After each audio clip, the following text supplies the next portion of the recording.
What do you think the market's pricing in right now? Yeah, we are.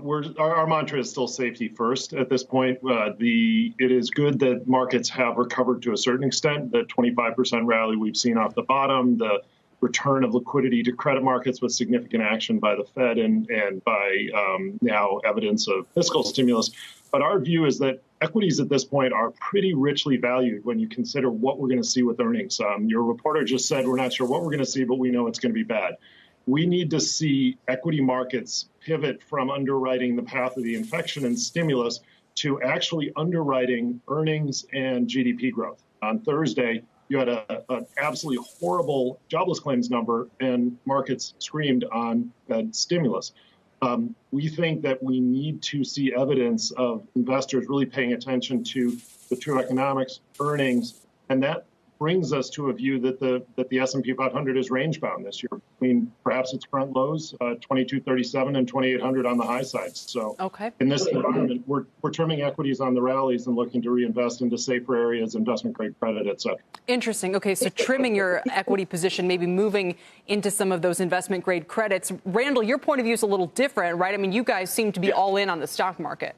Well, while I would never say all in, but we are believers that an investor should be a long-term participant in markets because over history, although this pandemic is certainly new, none of us in our lifetime has ever seen something like this. But in history, many different things have happened to market.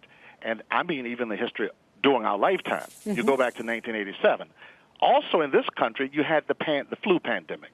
In 1918.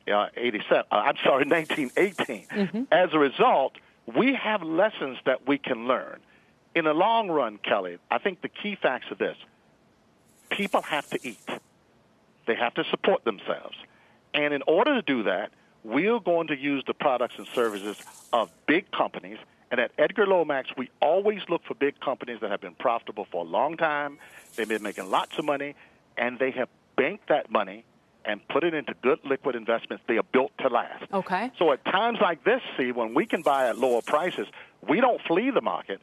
We just pull our patience out and get ready for future profits, which are going to come. Randall, let me ask you, because two of the companies you guys do own right now are ExxonMobil and JP Morgan.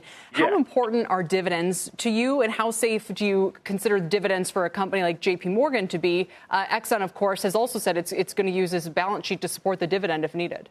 That's right. And that's the key thing about having a strong balance sheet. In other words, having cash. I think dividends are important, but I don't think they're everything. Both of these companies are in two of the sectors that performed the worst year to date. And that's part of the reason I selected them, to show how we invest.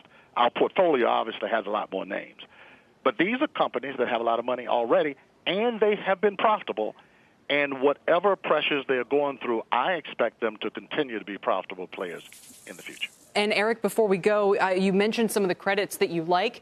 How contingent is that on the Federal Reserve support? And do you expect that support to last for quite a while? Well, it is a key element of it that the Federal Reserve is supporting that market. That's putting liquidity back in the market. From a risk-return standpoint, given where spreads are on investment-grade credit, we think it's a sharp ratio play right now in risky assets, and they're not that risky, given that Fed support. I'd like to reiterate Randall's comment about high-quality U.S. stocks. That is where we are seeing best opportunity. To the extent we are biasing towards equities, it is towards the high-quality, larger company names in U.S. equities. We're also saying, to emphasize one of Randall's key points, take that long-term view. If you believe that you will buy equities, then you can take advantage of volatility in here and get paid a lot for being expressing the view that you'd buy equities at lower levels by writing index options, put options on the S&P 500 and capturing a very attractive premium. I think there's a lot of wisdom there. Interesting. With both of you. Yeah, quickly, Randall, go ahead. What was that now?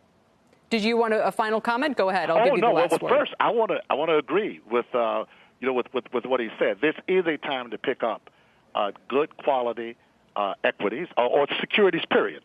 And the big thing is to remember patience. I also wish to take this time to wish everyone the best, Kelly, all of your viewers, in getting through this pandemic. This is definitely a tough time for all of us. Absolutely. But the business of America is going to go on. And in the long run, patient investors will be will be repaid well. Very well put. Thank you both today. We appreciate it.